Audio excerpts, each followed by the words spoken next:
Ahorita viene el mes de marzo. No, yo creo que no me corrió ahí. Voy a ver.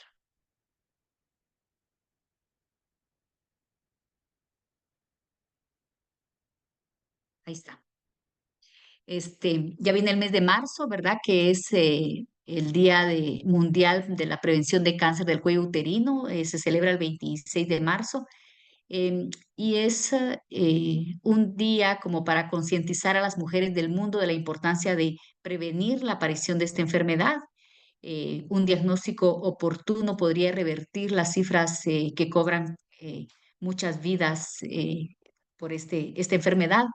Y pues da mucho pesar porque es un cáncer 100% prevenible, únicamente mediante el uso de exámenes de detección de rutina y el tratamiento de lesiones precancerosas. La mayoría de los casos se diagnostican en mujeres que viven en regiones pues, que no cuentan con los suficientes recursos como nuestros países en vías de desarrollo. Eh, Realmente los más afectados son América Central, América del Sur, África y el sudeste asiático. Son donde se encuentran las mayores cifras de cáncer de cervix. Es la cuarta neoplasia más frecuente mundialmente en el género femenino. Para el 2020 se diagnosticaron más de medio millón de nuevos casos y cerca de 350.000 muertes relacionadas con esta enfermedad.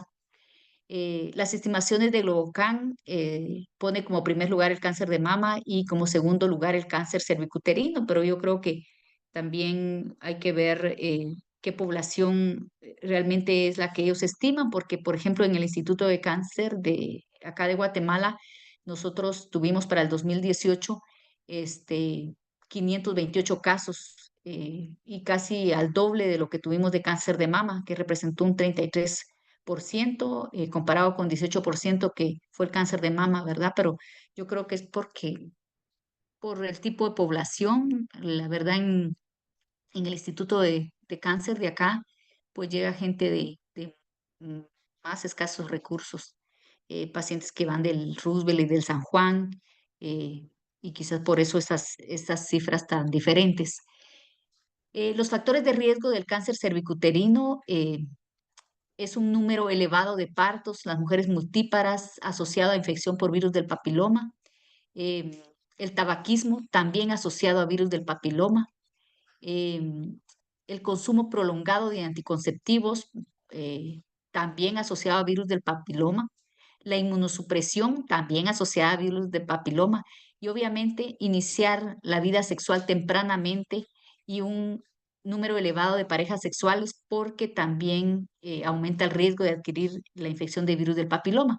Por lo tanto, el virus del papiloma humano es el agente más importante de la oncogénesis del cáncer de cervix y se ha documentado en el 99.7% de estas neoplasias.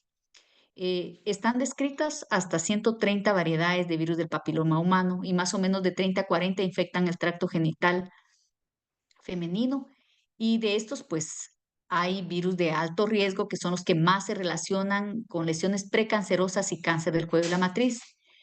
Sin embargo, de todos estos que aquí los puse en rojo, el 16 y el 18 son los responsables del 70% de estos casos. Cuando hablamos de los tipos, un 85% también está dado por ciertos tipos de virus del papiloma humano y se ve diferente a la histología del adenocarcinoma. Si vemos en el carcinoma escamoso, el tipo 16 es el responsable de casi el 60% de este tipo histológico. Y el adenocarcinoma, el subtipo 18, es el más frecuente relacionado con el adenocarcinoma. Pero aparte de estos factores de riesgo, ¿qué es lo que más incide en que unas pacientes puedan terminar con cáncer y otras no, a pesar de tener eh, determinados tipos de alto riesgo? Es la persistencia de una infección por virus del papiloma humano. Esto acarrea un mucho más alto riesgo y, por supuesto, la cepa que la paciente adquiera, ¿verdad? Y obviamente, si es un 16, 18, un 58, un 45, pues las probabilidades son altas. Salió una publicación en el 2018 de que se determinaron, este es un estudio que se hizo en el Instituto de Cáncer de Bogotá, donde ellos determinaron que hay un porcentaje de cáncer de cervix que no se relaciona con virus del papiloma humano, más o menos un 5%. Este, y este grupo de pacientes donde no se documenta virus del papiloma humano relacionado al cáncer cervicuterino, tienen una expresión disminuida de proteínas inhibidoras de quinasas dependientes de ciclina. Son también histologías asociadas a células escamosas y adenocarcinoma, pero hay más involucro a ganglios linfáticos en estadios tempranos y hay más metástasis a distancia en este grupo de pacientes con peores resultados oncológicos, y para este grupo de pacientes que todavía no se ha establecido bien una estrategias terapéuticas específicas. Yo creo que esto lo podemos traspolar también, si no estoy mal, yo creo que también el cáncer relacionado a virus del papiloma humano de orofaringe y de boca, creo que cuando es relacionado a virus del papiloma tiene mejor pronóstico. Y yo lo traspolo a esta información, ¿verdad? ¿Qué es lo que pasa con este grupo de pacientes? La verdad que la teoría más aceptada es que sí es causado por virus del papiloma humano, que da un, eh, pues altera la célula del cérvix, la altera, provoca la inestabilidad epigenética, provoca la neoplasia, pero luego se pierde el genoma viral y al final cuando ya está la neoplasia establecida, ya no se encuentra el virus. Entonces hay un como aclaramiento, pero ya cuando se formó la neoplasia, y esa es la teoría más aceptada, por lo tanto, sí, a la larga, pues sí es también relacionada por el virus del papiloma humano. ¿Por qué decimos que es 100% prevenible? Porque el cáncer de cervix tiene una evolución muy, muy lenta. Desde que un cervix normal se infecta con virus del papiloma humano, eh, para que esta lesión llegue a ser una lesión premaligna, hay un promedio de entre 5 y 7 años. Y para que esta lesión premaligna llegue a ser cáncer invasivo, lleva un promedio de 10 años. O sea que desde que se adquiere el virus, pueden pasar un promedio de 15 años para que se desarrolle una neoplasia. Si vemos de un cervix normal se infecta por virus del papiloma humano, el 60% resuelve o, o se convierte en una infección latente en un promedio de 2 a 3 años. Pero hay un grupo, un 15%, que puede progresar a una lesión premaligna, eh, que ahí ya llevaríamos, ¿qué? 5 años en promedio. Y luego, estas lesiones premalignas, y por eso es que se tratan todas, del 30 al 70% pueden progresar a cáncer si no se tratan. Entonces, en todo este tiempo, en todo este tiempo, nosotros podemos detectar el virus, podemos tratarlo, podemos detectar la lesión premaligna, tratarla y evitar que la paciente desarrolle un cáncer. Y hay formas muy fáciles de hacerlo. Aquí tenemos una fotografía del cuello de la matriz, del cuello uterino. Aquí podemos ver en la línea roja, donde está la unión escamo-columnar, donde se dan la mayoría de las neoplasias de cervix, y donde está la línea azul en la zona de transformación. Y este es el sitio entre la zona o la unión escamocilíndrica, donde cambian los epitelios, y la zona de transformación es donde se dan el 98% de las neoplasias. Es em, es un sitio evidente para el médico, o sea, está a ojos vista. Entonces, no se debería de escapar, porque uno puede tomar de ahí una citología, puede ver ahí en una colposcopía, puede diagnosticar una lesión preneoplásica o un cáncer preclínico, y no digamos una lesión que ya es clínica, pues es muy difícil que se escape, ¿verdad? ¿Cómo podemos detectar tempranamente el cáncer del cuello de la matriz? Pues en, en la década de los 50, solamente el Papa Nicolau se descubrió más o menos en esos años. En Estados Unidos era la única pues herramienta que se tenía y con esto se logró disminuir a, a hacer como la última neoplasia en cáncer ginecológico en Estados Unidos solamente con la cobertura de un Papa Nicolau, ¿verdad? Y actualmente no solamente el Papa Nicolau, ya con la unión con la prueba de BPH, esto resulta mucho más efectivo. Dice que la combinación de un Papa Nicolau con la detección molecular del virus del papiloma humano alcanzan una sensibilidad para detectar lesiones preneoplásicas hasta un 96%. Y esta herramienta ya se tiene en salud pública. Entonces, en muchos centros de salud se cuenta ya con la prueba de BPH.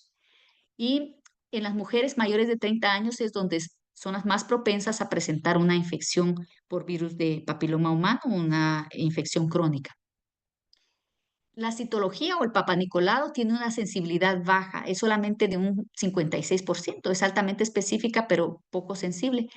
Pero como la lesión no progresa rápidamente, si nosotros detectamos solo la mitad de las pacientes en una ocasión, el siguiente año se vuelven a hacer una prueba, detectamos el otro 50% y al tercer año terminamos detectando el 100% de lesiones sin que incida en su pronóstico. Em, la prueba del Papa Nicolau debe evitarse durante la menstruación, debe de evitarse vida sexual 2 o 3 días antes, no usar tampones 2 o 3 días antes, evitar duchas vaginales, lubricantes íntimos, cremas vaginales, óvulos 2 o 3 días antes para que no salga alterada la prueba, ¿verdad? Eh, Cuando nosotros queremos hacer un diagnóstico de cáncer de cervix, pues la exploración física es pues importantísima porque como les decía, es una zona que la tenemos a ojos vista. Entonces, pero regularmente cuando nosotros tenemos ya una sospecha de es porque tenemos una citología anormal, o una prueba de BPH de alto riesgo, o una colposcopía o una biopsia ya alterada, entonces nosotros nos enfocamos a revisar el cuello de la matriz.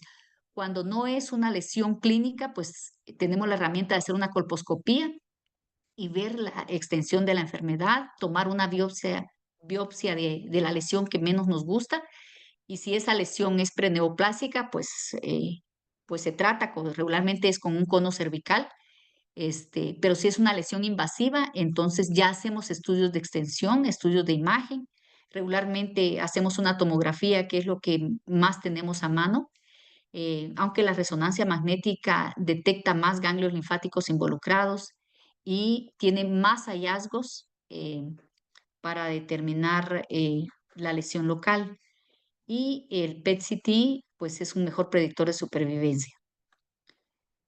Las vías de diseminación del cáncer de cervix, la principal es la extensión directa. eh, la lesión del cuello de la matriz, pues primero involucra la zona de transformación, luego se mete al estroma, luego infiltra los parametrios, llega a pared ósea, tapa los uréteres y da una insuficiencia renal y la mujer regularmente fallece por insuficiencia renal. Esa es la principal vía de diseminación. La segunda es la diseminación ganglionar. Por eso es que cuando hacemos una cirugía radical siempre tenemos que manejar los ganglios. Esta diseminación ganglionar es de forma ordenada. Primero se va de cervix a los ganglios parametriales, luego a la fosa obturatriz, luego a las ilíacas internas, ilíacas externas y luego ya se va a retroperitoneo, ¿verdad? Y la diseminación hematógena es un evento terminal, y los órganos más afectados regularmente son pulmón, hueso, hígado y cerebro. Cuando nosotros hablando ya del manejo de un cáncer invasor, si nosotros tenemos una lesión microinvasiva o un estadio clínico 1A1, cuando la profundidad de invasión estromal es menor de 3 milímetros y no hay permeación linfovascular, esta paciente puede manejarse localmente. Si ella no ha cumplido su fertilidad, pues debe de manejarse con un cono cervical nada más, con bordes negativos. O si la paciente ya cumplió fertilidad y son pacientes que les da mucho susto este tipo de diagnósticos, obviamente, y prefieren quitarse su matriz, pues una histerectomía simple puede ser. Y pues hay siempre pacientes con muchas comorbilidades, pacientes que sufren o toman anticoagulantes y todo ese tipo de situaciones y que no queremos exponerlas a un procedimiento quirúrgico, pues le podemos ofrecer braquiterapia. Cualquiera de estas modalidades terapéuticas dan una supervivencia a 5 años del 100%. En este grupo de pacientes no se maneja ganglios linfáticos. ¿Por qué? Porque el riesgo de metástasis linfática es menor del 1%. Es en el estadio microinvasor.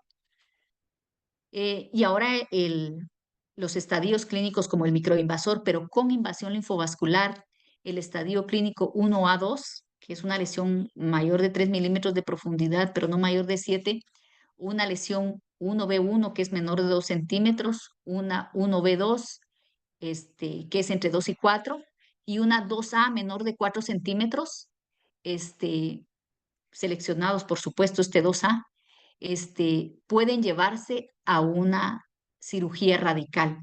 El tratamiento estándar para este grupo de pacientes es una histerectomía radical con linfadenectomía pélvica versus ganglio centinela. O puede ser una cirugía preservadora de la fertilidad, que ahora está muy, muy en boga esto. Ahí sí tenemos que manejar ganglios porque el riesgo de metástasis ganglionares sube de un 5 a un 20%, ¿verdad? Entonces, sí se puede ofrecer una cirugía preservadora de la fertilidad con linfadenectomía pélvica bilateral versus ganglio centinela o darle radioterapia, ¿verdad? Cualquiera de las tres modalidades, los resultados son muy similares. En un estadio clínico 1B3, donde las lesiones son mayores de 4 centímetros, pero que no infiltran los fondos de saco, ni infiltran los parámetros, porque sí las hay, y los estadios clínicos 2A, cuando infiltran los fondos de saco, pero son lesiones mayores de 4 centímetros, sí son sujetas a cirugía porque técnicamente se puede.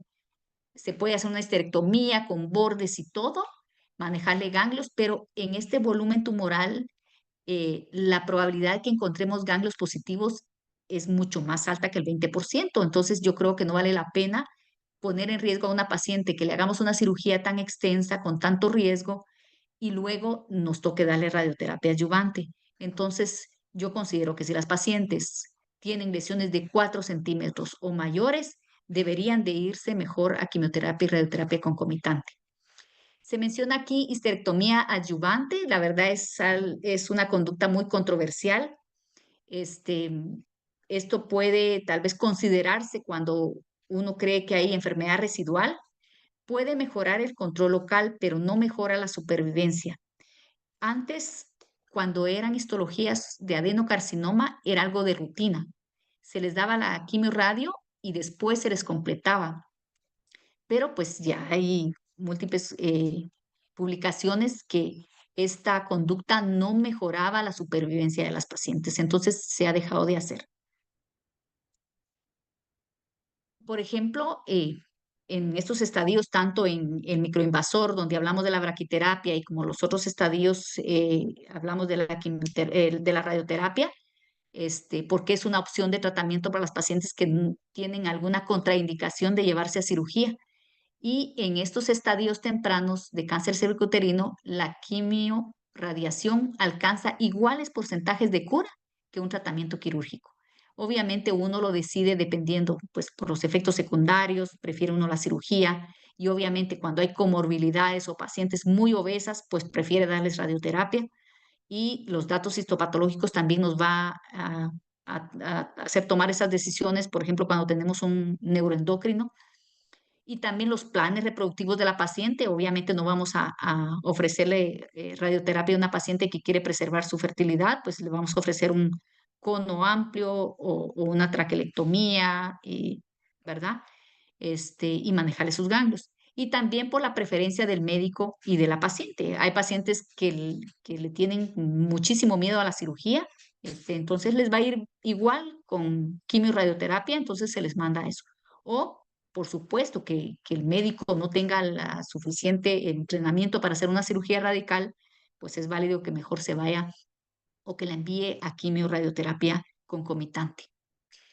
¿Cuáles son las ventajas y las desventajas de hacer una cirugía de este tipo? Pues las ventajas es porque uno conoce la extensión de la enfermedad, puede preservar la función ovárica, porque el riesgo de que un cáncer cervicuterino se vaya a ovario en estadios tempranos es menos del 1%. Entonces uno perfectamente puede preservar el ovario y puede hacer una transposición o pexia de ovario para sacarlo del campo de radioterapia por si al final los factores patológicos nos hacen darle radioterapia adyuvante.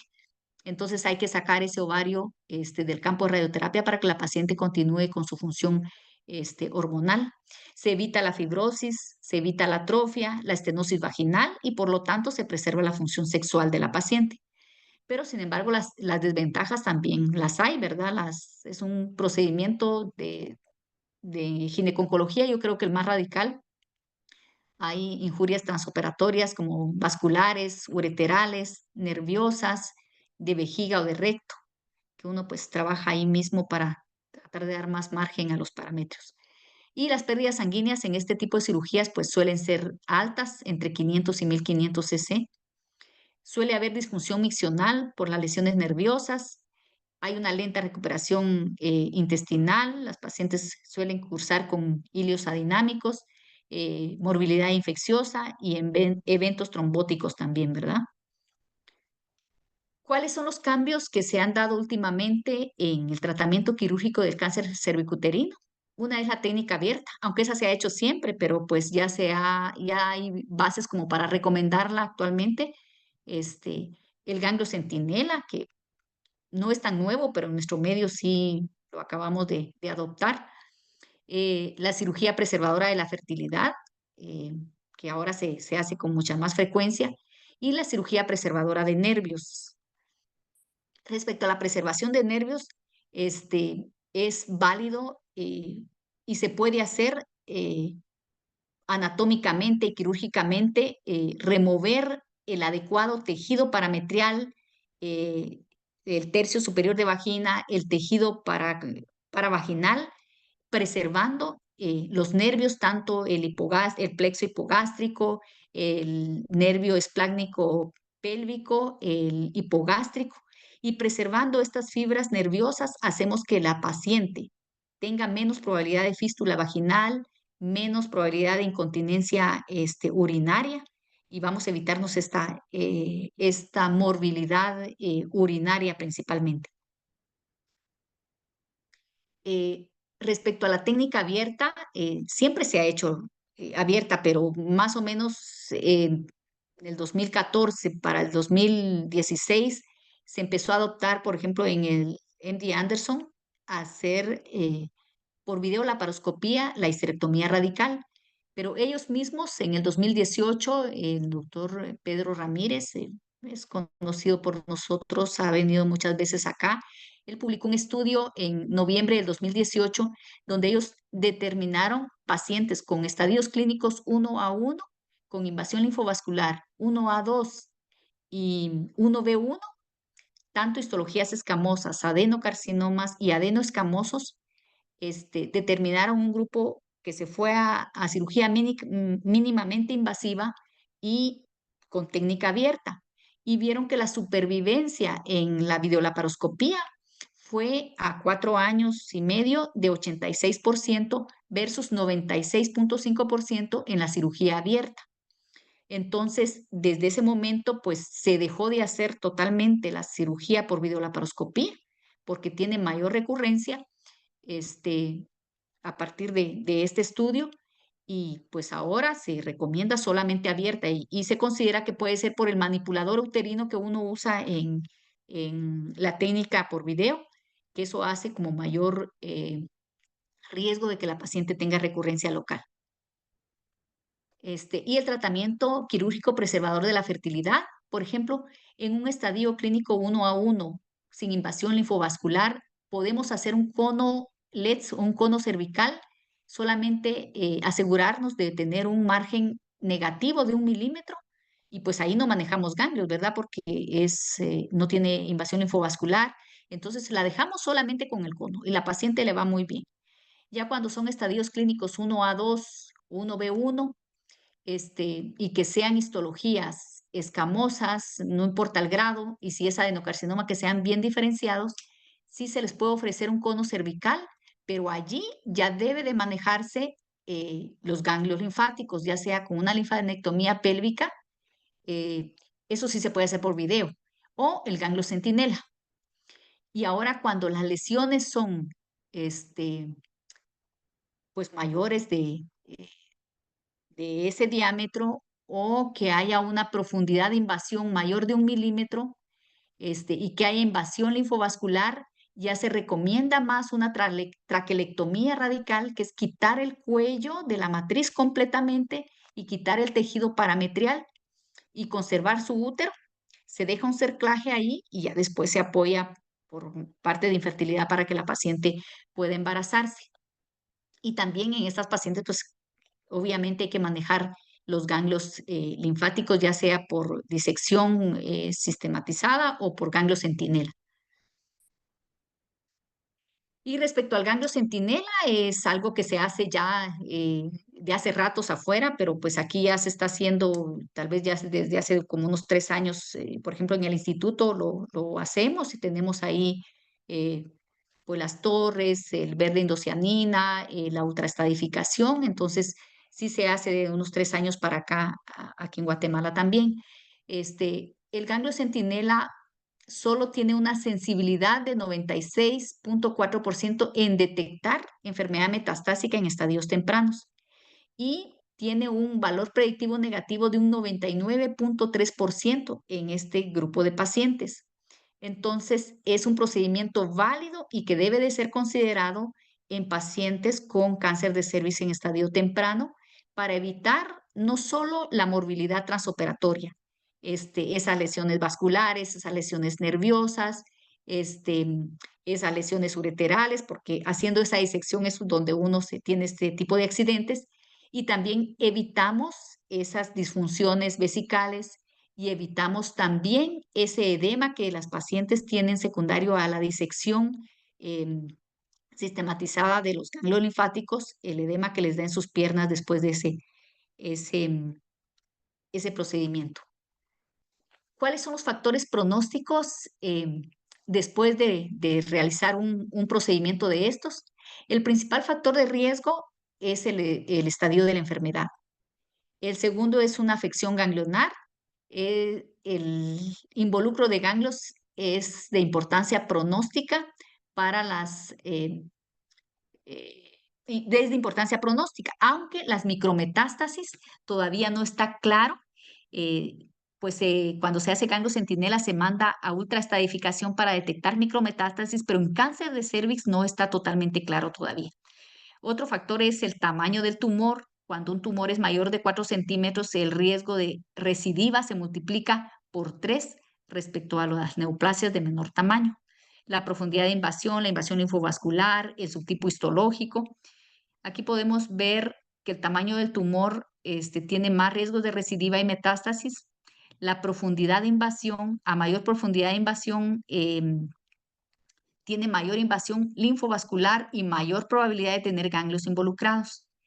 Las metástasis a ganglios, cuando una paciente no tiene metástasis a ganglios, tiene una supervivencia global de 88,4% a 5 años, y cuando un ganglio o más están involucrados, esta supervivencia baja hasta 57%. El tipo histológico es peor pronóstico en un adenocarcinoma y no digamos en un adenoescamoso. El grado celular también tiene que ver, entre menos diferenciación tenga la neoplasia, mayor riesgo de metástasis. Esto es en general el tratamiento del cáncer de cervix, el tratamiento primario. Voy a hablar un poquitito del tratamiento en un cuadro recurrente. No sé si hay alguna pregunta ahorita o algún comentario. Yo creo que no, doctora. Ok, gracias, doctor. La definición de recurrencia en cáncer de cervix es el crecimiento tumoral, tanto local, regional o a distancia, luego de un periodo libre de enfermedad mayor de 6 meses. Siempre debemos de tener en una recurrencia una confirmación histológica. Es primordial este, para tomar decisiones para un tratamiento de este tipo de recurrencias. La evaluación citológica de una paciente inmediatamente después de una radioterapia debería de ser excluida porque da errores diagnósticos por toda la alteración celular que pueda darse durante la radioterapia, y nos puede dar un diagnóstico erróneo de una recurrencia. Deben de pasar por lo menos 3 meses para que estas células se recuperen y puedan darnos falsos positivos. Después de 3 meses ya debiéramos de hacer citologías periódicas. La mayoría de las recurrencias de cáncer de cervix ocurren en los primeros 2 años. Si hay sospecha, deben realizarse estudios de imagen, de laboratorio, para poder determinar los sitios exactos de recurrencia. Y si es sujeta a biopsia, pues definitivamente tiene que ser importante tomar una biopsia. La recurrencia va a depender del estadio clínico. Entre más temprano es una enfermedad, menos probabilidad de recurrencia. Podemos ver en un estadio clínico 1A, el porcentaje de recurrencia es apenas de un 3% y sube hasta un 75% cuando hay un estadio clínico 4A. Aunque la cirugía radical y la radioterapia representan modalidades muy efectivas de tratamiento, a pesar de eso, que la paciente reciba sus tratamientos como debe, más de un tercio de pacientes podrían desarrollar progresión o recurrencia. Y el sitio más común donde se da es en la pelvis. El cáncer de cervix puede dar, yo creo, como la mayoría de neoplasias, en cualquier lugar, y yo he visto pacientes que tienen recurrencias hasta en cuero cabelludo.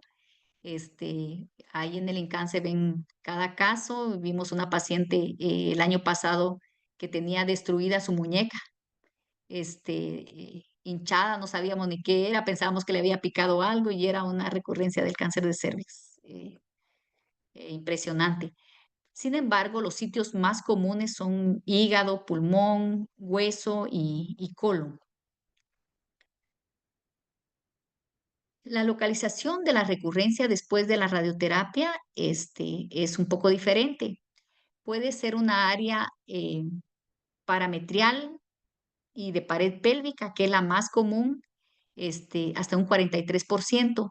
Puede ser a cervix, a útero o tercio superior de vagina en un 27%, a sitios distantes en 16%. Entonces ahí se cumple lo que decíamos, que a pelvis es el sitio más frecuente, es local. Y a sitios desconocidos un 8% y al 2 tercios inferiores de vagina un 6%. Cuando nosotros terminamos de tratar a una paciente, debemos darle un seguimiento cercano, principalmente los primeros 3 años, porque el 75% de las recurrencias ocurren en los primeros 3 a 5 años. Por lo tanto, se sugiere que los primeros 2 años se revisen a las pacientes cada 3 meses y el tercer año cada 4 meses y cada 6 meses de 4 a 5 años y anualmente a partir de los 5 años. Los primeros 2 a 3 años debieran de hacerse tomografías anuales, pero después de ese tiempo ya disminuye la probabilidad de recurrencia, entonces debiera de hacer tomografías o resonancias o cualquier tipo de estudio dependiendo de la sintomatología de la paciente. Hay factores pronósticos también después de tener una falla del tratamiento o una recurrencia. Y los principales son la modalidad de tratamiento primario, el patrón de recaída, cuál fue el estadio clínico inicial, el tipo histológico de la paciente, obviamente les va mejor a los epidermoides, y la afección inicial de ganglios linfáticos, y obviamente el tiempo de recurrencia. Sin embargo, cuando nosotros vemos a una paciente con una recurrencia, si la encontramos ya con un deterioro de la función renal o un tiempo de recaída menor de un año, y que tenga un tumor pélvico que no es central, esos son los tres factores de peor pronóstico. Ya nosotros tenemos diagnosticada a nuestra paciente con una recurrencia, tenemos que seleccionar el tratamiento y eso va a depender de qué tipo de tratamiento le dimos inicialmente, de cuál es la extensión de la enfermedad, de cuál es el sitio de recurrencia y cuál es el status performance de la paciente y qué comorbilidades tiene. De ahí vamos a partir y de ahí vamos a planear el tratamiento. Que las modalidades de tratamiento tampoco pues nos podemos perder tanto, pues o puede ser radioterapia con o sin quimioterapia, o puede ser cirugía o quimioterapia únicamente o cuidados de soporte. La guía general de tratamiento, según las guías americanas, dice que si una recurrencia es local o loco regional, la vamos a dividir en dos. Si la paciente no ha tenido radioterapia previa o si la recurrencia está fuera del campo de radioterapia, debe considerarse primero hacer una resección quirúrgica, aunque no se consigan márgenes, pero considerar una resección quirúrgica y después mandar la radioterapia. O darle radioterapia más quimioterapia concomitante, siempre pues a base de platino, y ver si es factible ponerle braquiterapia. Y si la paciente ya recibió radioterapia previamente, si ese fue su tratamiento radical, hay que dividirla. Si es una recurrencia central, puede ir a una exenteración pélvica. Y si esta recurrencia central es una lesión pequeñita, menor de 2 centímetros, puede hacerse una cirugía menos extensa, una histerectomía radical. Ahora, si la paciente tiene radioterapia previa, pero su recurrencia no es central y no es sujeta a cirugía, puede considerarse volverse a radiar, o si se puede hacer una resección quirúrgica con radioterapia transoperatoria o darle terapia sistémica y dependiendo de cuál sea el estatus performance de la paciente o irse a cuidados de soporte nada más.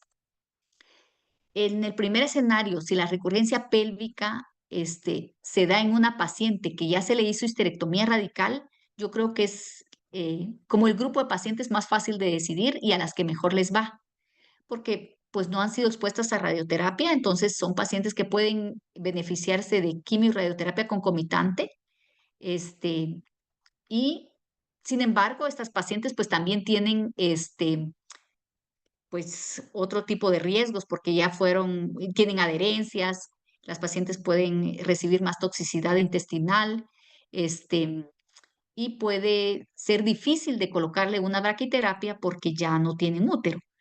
Pero, sin embargo, a pesar de eso, la supervivencia a 5 años de estas pacientes puede ser hasta de 77%. También depende mucho del sitio de recaída, porque cuando es a pared pélvica o es lateral, no es central, tienden a irles menos bien. Por ejemplo, aquí hay un estudio acá que dice que la supervivencia en una recurrencia vaginal y paravaginal sin pared pélvica tiene una supervivencia de 69% versus 18% a las que sí se les involucra la pared pélvica, o sea, cuando la recurrencia está pegada a la pared ósea. Y, por ejemplo, la supervivencia en recurrencia de cúpula vaginal puede ser hasta de 55.4% después de ofrecerles radioterapia y quimioterapia concomitante versus 12.5% a aquellas que tienen recaídas a ganglios linfáticos, porque ya se considera eh, una enfermedad sistémica, ¿verdad? Ahora, el segundo escenario es las recurrencias pélvicas centrales en pacientes que ya recibieron radioterapia. Esas son las pacientes que sí son candidatas a un manejo quirúrgico y pues sus dos opciones son, si son lesiones pequeñitas, una histerectomía radical y si son lesiones más grandes pero son centrales, una exenteración pélvica. La histerectomía radical debe ser en pacientes muy seleccionadas, como les decía, en enfermedades muy pequeñitas, menores de 2 centímetros, aunque detectar una recurrencia de 2 centímetros en una paciente radiada no es fácil, ¿sí? Y son cirugías que tienen alto riesgo de complicaciones porque tratar de quitar el tejido parametrial, de disecar uréter, de disecar eh, todo su tejido parametrial o alrededor de su vagina. En una paciente radiada, da mucha dificultad. Este, Sin embargo, la supervivencia a 5 años puede llegar hasta 72% si se logra con éxito esta cirugía y si se logran sus bordes negativos. Aquí hay una casuística de 21 pacientes que se hizo en el Memorial Sloan Kettering Cancer Center. 21 pacientes fue candidata a histerectomía radical. 2 murieron por sepsis posoperatoria. 10 de ellas desarrollaron fístulas posoperatorias. Y lo más difícil de estas fístulas, que como son en tejido radiado, que estas vuelvan a pegar o que si uno las puede cerrar es sumamente difícil. Y 13 de ellas tuvieron una supervivencia a 73 meses de seguimiento. Ahora en las pacientes que se llevan a exenteración pélvica, más o menos radioterapia intraoperatoria, dar radioterapia intraoperatoria, pues es categoría 3, ¿verdad? Eh, es una cirugía demasiado radical.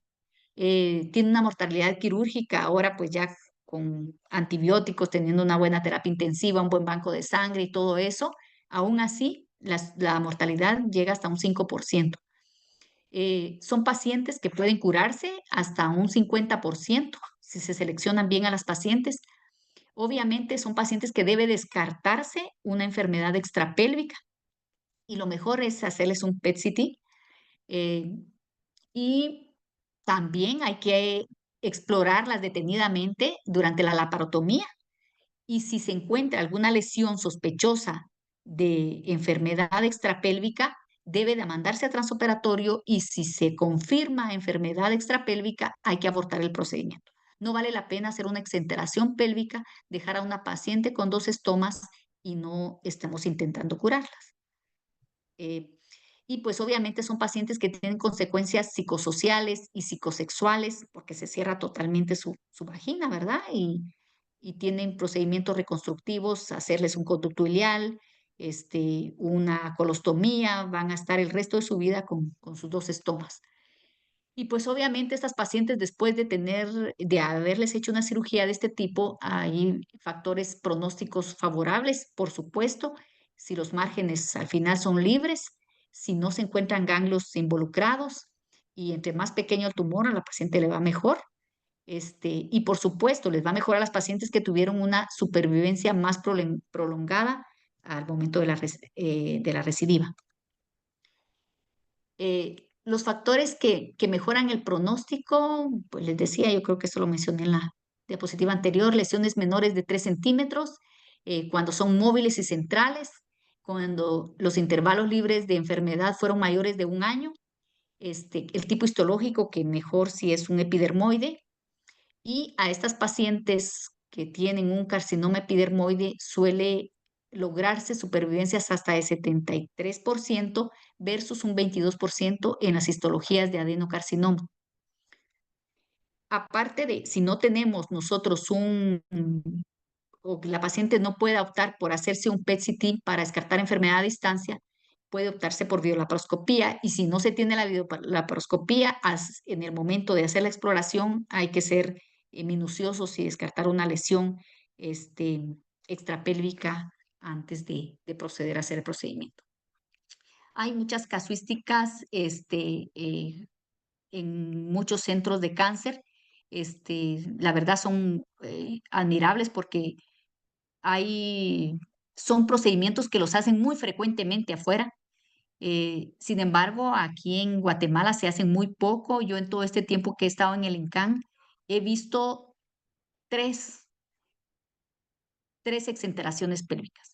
Y es difícil conseguir buenas candidatas y ya al conseguirlas, que las pacientes acepten una cirugía tan extensa, que sepan que se van a quedar con sus 2 estomas siempre, no aceptan.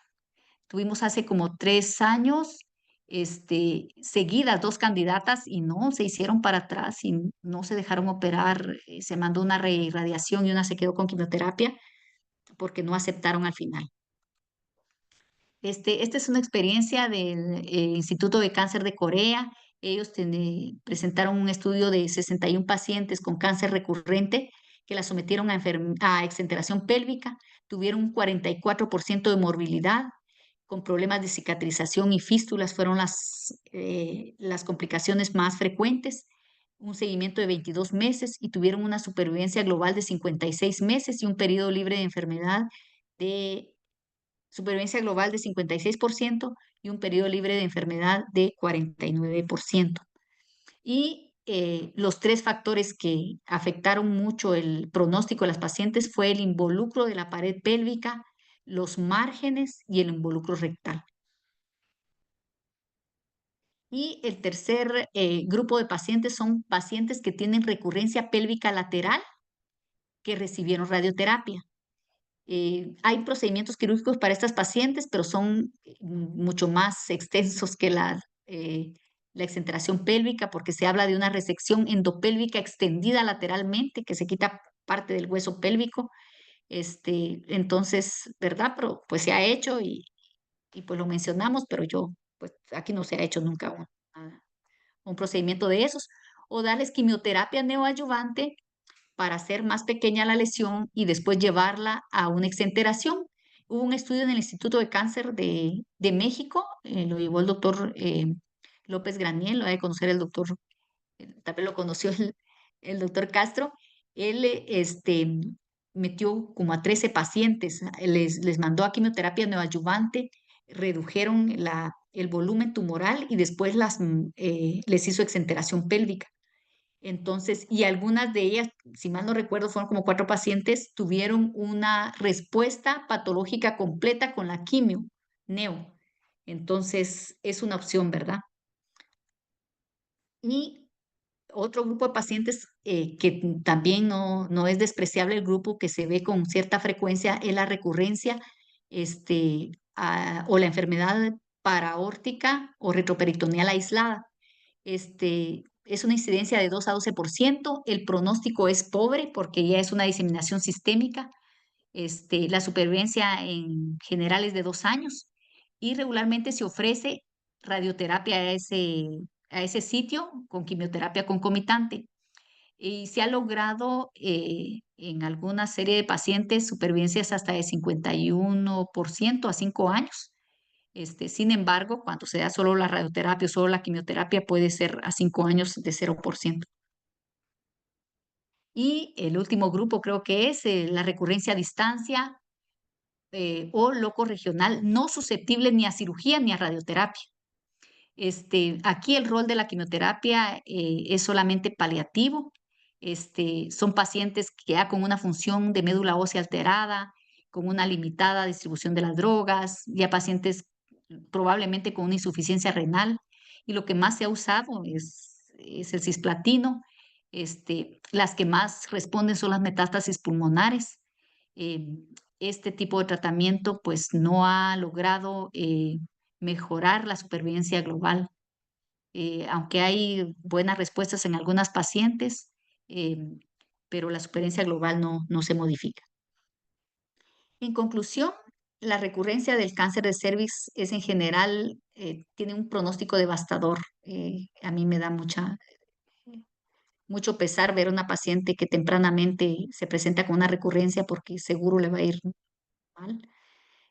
Tienen muy bajas tasas de supervivencia. Y la exenteración pélvica representa la única opción terapéutica con intento curativo. Y el tratamiento quirúrgico proporciona las mayores tasas de supervivencia a 5 años y ha llegado a ser hasta de 56%. Pero pues desgraciadamente las candidatas para este tipo de tratamiento son pocas, cuesta mucho encontrarlas, la verdad. Eh, pero pero bueno, ¿verdad? Tenemos que buscarlas también para poder tener nuestra casuística. Pues únicamente, no sé si hay comentarios o preguntas, con mucho gusto. Muchas gracias, doctora. Yo sí tenía una pregunta. Tal vez va un poquito más orientado a su experiencia personal, pero ya sabemos que el tema sociocultural, ¿verdad? Es un tema muy importante en la incidencia de este tipo de cáncer. no sé, tal vez solo me da un poco de curiosidad, por ejemplo, en su práctica privada, ¿qué tan frecuente o qué tan más frecuente es que usted haga cirugías, tomando en cuenta que tal vez las pacientes llegan en etapas clínicas más tempranas comparados con la población que se ve en el INCAN? Y, doctor, la verdad, en la práctica privada sí se ven estadios más tempranos. Las pacientes con que un Papa Nicolau les salga un icuno ya van corriendo, ya van llorando, ya van buscando ayuda. Entonces uno puede tratarlas más satisfactoriamente. Yo veo mucha paciente con lesiones preneoplásicas, bastante. Yo hago conos cervicales casi cada 2 semanas. Hay semanas que hago dos y qué bueno, ¿verdad? Porque esas pacientes no van a llegar a tener un cáncer invasor. Eh, Cirugías radicales, sí, por supuesto, se hacen más en lo privado que en la institución, porque es otro tipo de pacientes. eh, y pues ojalá que pues la situación cambie y las pacientes puedan eh, recibir más información y que podamos tener mayor cobertura, ¿verdad? Porque solo de sus detecciones tempranas, de sus citologías, porque solo así vamos a poder cambiar estas cifras. Gracias. Y lo otro que le quería preguntar, doctora, cuando estaba hablando de la enfermedad recurrente y que si está confinada a nivel pélvico, que es posible realizar una cirugía, usted mencionó que hay que hacer la diferencia entre la enfermedad es si es central o no es central, pero creo que no le entendí mucho ese concepto. O sea, por ejemplo, si la paciente tiene una recurrencia exactamente donde está el cérvix y nosotros tocamos los Ah, ok. paramétros, los tejidos alrededor del cérvix libres, que se mueve mucho la lesión, ella es sujeta a tratamiento quirúrgico. Pero si esta lesión está fija de un lado, pues no vamos a lograr dejar un margen libre. O si está muy cercana a la pared, probablemente quizás nos aventemos a hacer una cirugía y dejemos un margen muy cercano y entonces a la paciente no le va a ir bien. Entonces, lo mejor es que la paciente tenga una lesión a nivel del cérvix y que el tejido parametrial, el tejido alrededor, esté libre de enfermedad. Ok. Y fíjese, doctor, que no es fácil porque son pacientes radiadas y el tejido se vuelve duro y, y cómo cuesta detectarlas.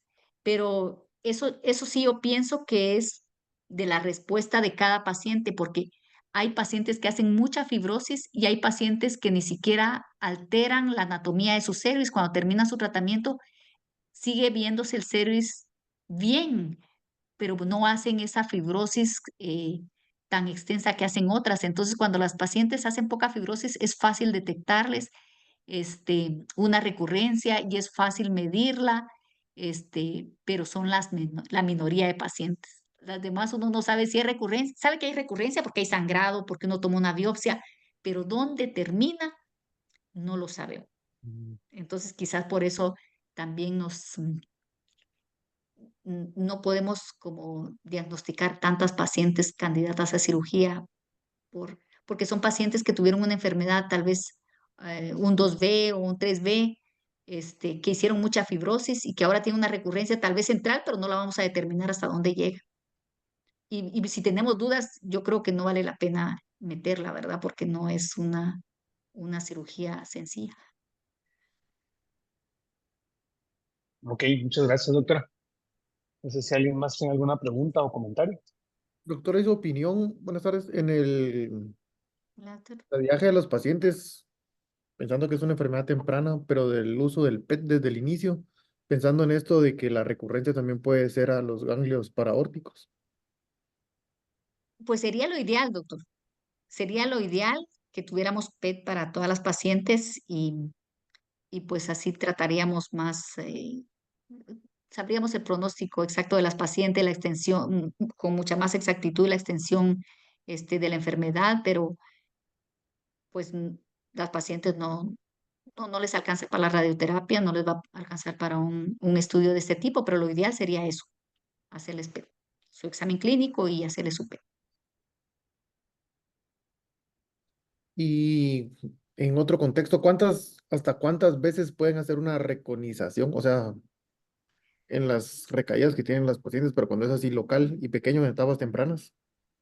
Dice, doctor, que, por ejemplo, cono cervical no se puede hacer en recurrencia, pero por ejemplo, si usted tiene una lesión pequeñita, menor de 2 centímetros, o un preclínico, un estadio clínico 1A2, usted puede hacer un cono cervical. Si al sacar el cono, porque como no, a veces uno no estima la profundidad y puede haber un margen muy cercano o un margen positivo y la paciente quiere preservar su fertilidad, usted puede reconizarla, hacer un cono y dar un poquito más de margen y cómo se llama, y, y pues al ampliar su margen, pues dejar a la paciente con ese tratamiento únicamente, dejarle su ganglio centinela o, sus, o su linfadenectomía, pero la puede reconocer una vez. O, si, depende mucho, doctor, el, la característica de la paciente, porque las pacientes jóvenes tienen un cervix más grueso y puede dar inclusive una segunda o una tercera reconización, pero son pacientes que sí van a tener una incompetencia ísmico-cervical, entonces uno tiene que estar pendiente de eso porque uno va a quitar mucho tejido cervical, entonces son pacientes que en el momento de embarazarse hay que ponerle cerclaje porque no se les va a venir el bebé. Es lo único, pero sí, si el cervix da, porque hay cervix grandes, la puede reconocer una tercera vez. Pero normalmente, si no hay margen, con la segunda se viene, amplía usted el margen y ya la paciente queda lista. Pero en una No, recurrencia no puede hacer cono, ya no, ya tiene que ser, si es chiquitita, en una recurrencia sí tiene que ser una histerectomía, después de radioterapia sí tiene que ser una histerectomía radical. Y si es más de 2 centímetros, tiene que ser una exenteración pélvica. ok, gracias, doctora.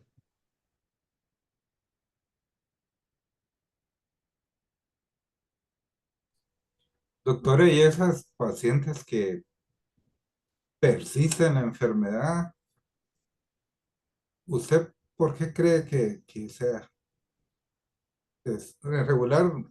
Regularmente nosotros las vemos en jóvenes, ¿verdad? Ajá. Pero, pero ¿qué será? ¿Será que la radioterapia no llega? ¿Será que la quimio no la hace? ¿Será que son lesiones muy grandes desde el inicio? Pero ¿qué pasará en esas que no responden de inicio? Yo pienso, doctor, que porque tienen enfermedad demasiado extensa, doctor. Mm, Este, si hay pacientes impresionantemente, yo no sé cómo se esperan tanto tiempo, que las enfermedades llegan hasta hasta tercio inferior de vagina, eh, invaden vejiga, invaden recto.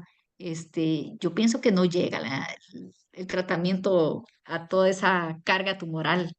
Y también depende mucho, pienso yo, también de la biología del tumor, porque hay pacientes que no tienen tanto volumen tumoral y recurren pronto, doctor. Entonces, también es en parte que tiene que ver la biología del tumor, la histología.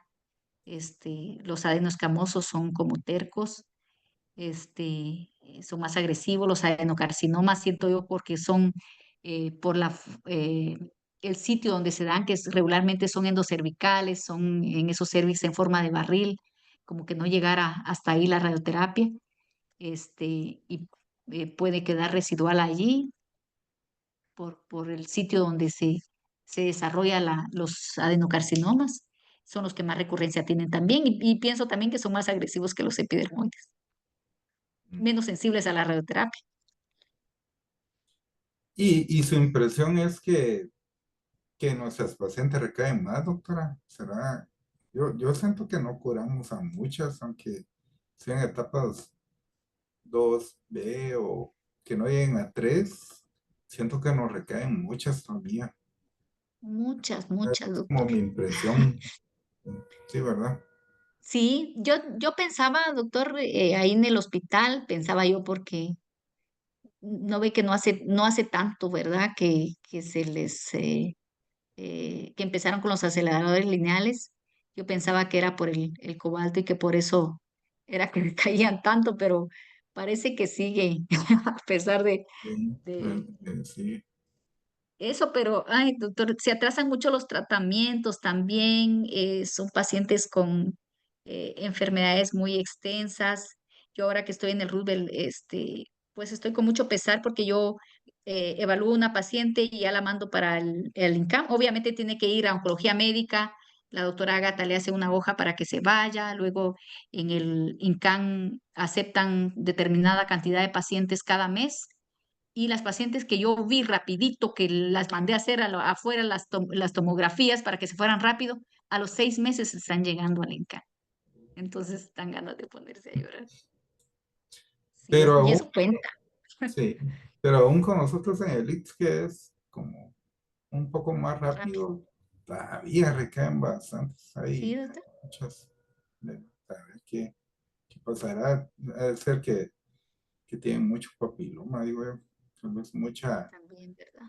eh, muchas copias virales, así como lo del SIDA, ¿verdad? Sí.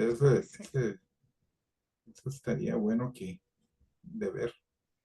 De investigar Pero eso, ¿verdad, doctor? Porque, no, sí tiene razón, pero pensaba yo que eran solo las del INCAM, por la no, demora. sí, con ¿No? nosotros también. Pero hay que ver el estado nutricional de las pacientes, los tipos de virus. Ahí se han hecho estudios, doctor, en el INCAM, los residentes, para detectar qué tipos, pero casi son los mismos. Hay mucho, bueno, 16 y 18 obviamente, y se ha documentado un estudio que hizo Villagrán, de Shela, usted lo conoció. Ujú, Le salió el 45, bien alto, el tipo 45. Y un estudio que se hizo en San Carlos salió que el 58. Entonces, 58 y 45 hay mucho aquí en Guatemala. No sí, más que el 16 y 18, ¿verdad? Pero habría que ver eso también, las cepas. sí, debe haber algo ahí que no deja que se curen. Sí, qué triste. Pues bueno, doctora, no sé si alguien tiene algún otro comentario, si no, pues gracias como siempre, doctora, y la vamos a seguir molestando. Gracias a ustedes, doctor. Muy amables, de verdad, y qué gusto saludarlos. Qué Bueno, ¿y gusto, cómo le está doctora yendo Cabrera, doctor Hernández. al chico ahí en la U?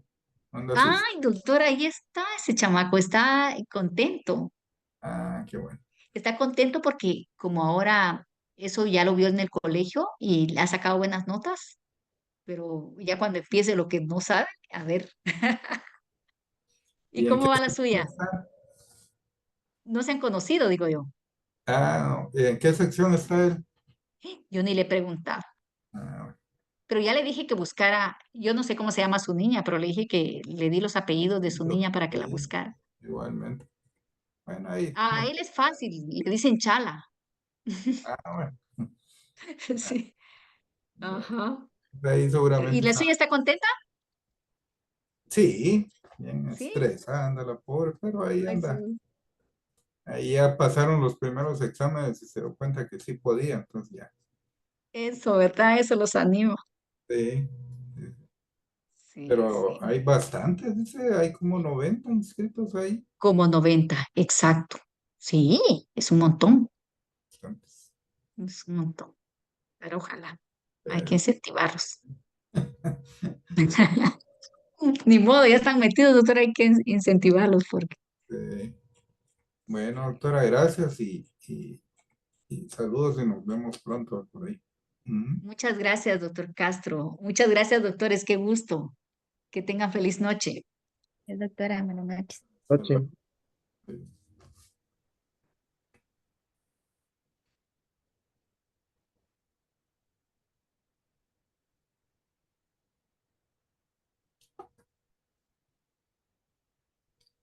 Pues no sé si querés hablar adelante de todos, Pablo.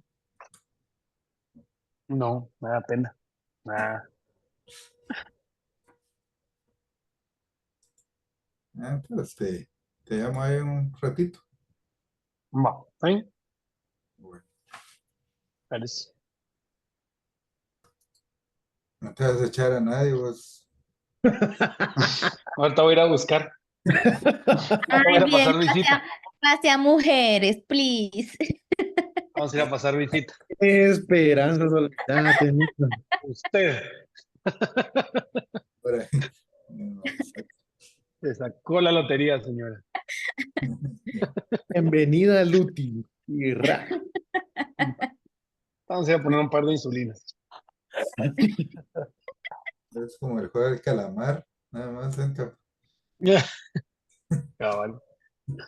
Los juegos del hambre, es ahí. Ah, bueno, pues nos Bueno. vemos.